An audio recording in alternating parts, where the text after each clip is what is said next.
Welcome back, everybody. Did you know Texas has 2 state peppers, including one that grows here natively? Plant pro Xander Caruso from Barton Springs Nursery is here with tips on growing the Chile Pequin. Am I saying it correctly? Okay. Chile Pequin or Pequin, people call it all different kinds of things.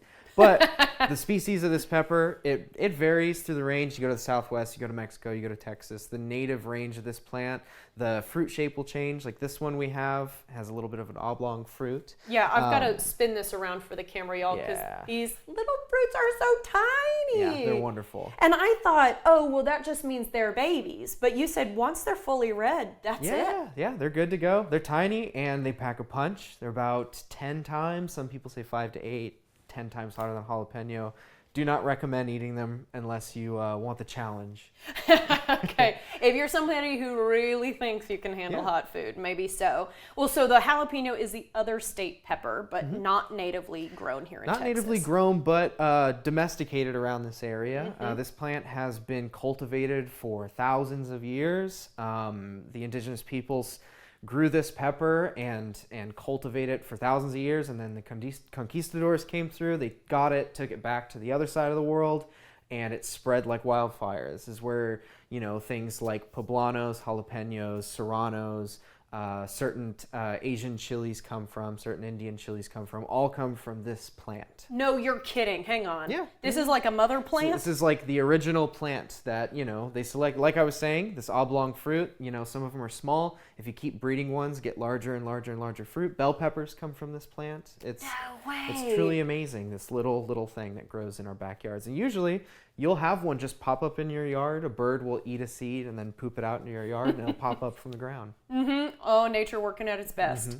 So it grows all over the state? Yes. You'll find it through pretty far north, too, up into Texas, all over the southwestern United States, and then into Mexico, and then I think even Bolivia. Like it's everywhere. It is a lot of places. Okay, you told me bright citrusy flavor. What are some things you can do with this tiny little guy? Yeah, so our very own Alexander Mohn, he likes to make pepper vinegar out of it. So he'll just throw some chilies in some white vinegar, throw it on his counter, leave it there for a couple days, and then it spices up the vinegar, gives it that kind of citrusy flavor. It's really, really lovely. You can make different hot sauces out of it if you're into like the fermentation kind of thing, or just use them fresh. You know, you can cut them in half, throw them on a salad, throw them on a taco, anything like that. If you're brave. Yeah.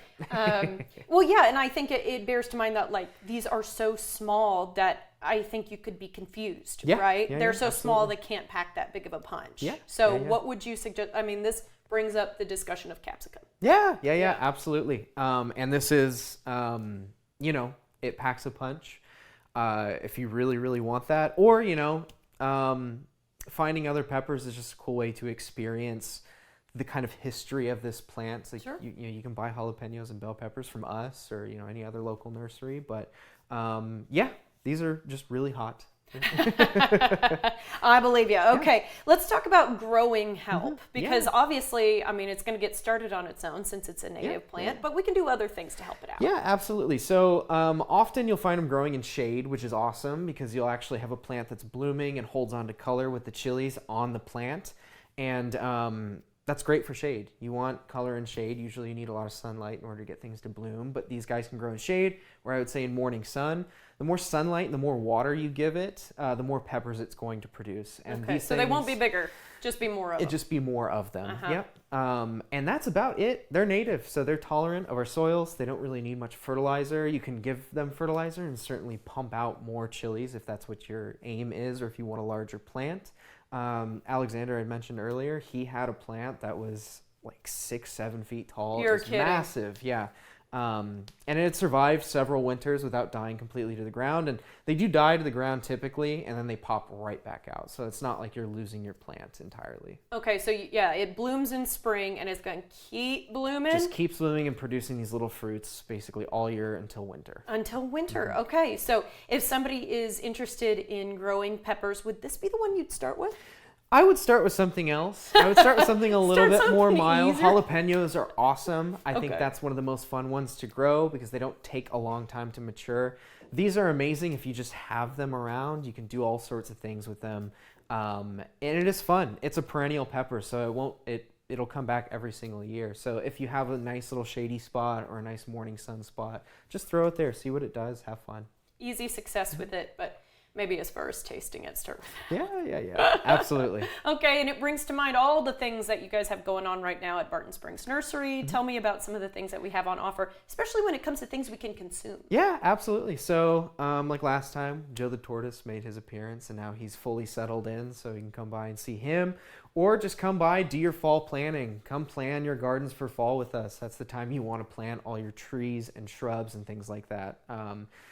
Please stop by. We'll help you pick out plants for your garden this fall. I love it. Okay, and let's say, I mean, we don't ever want to wish this on somebody, but something gets a little mold. It's got some sort of bug that we can't identify. We can bring it into you, yes, right? Yes, absolutely. You can take it to our Genus Bar. It's right next to our checkout, and we'll have an expert look over your plant for you and give you some solutions to your problems. Because you guys are just walking encyclopedias. Yeah, we hope to be.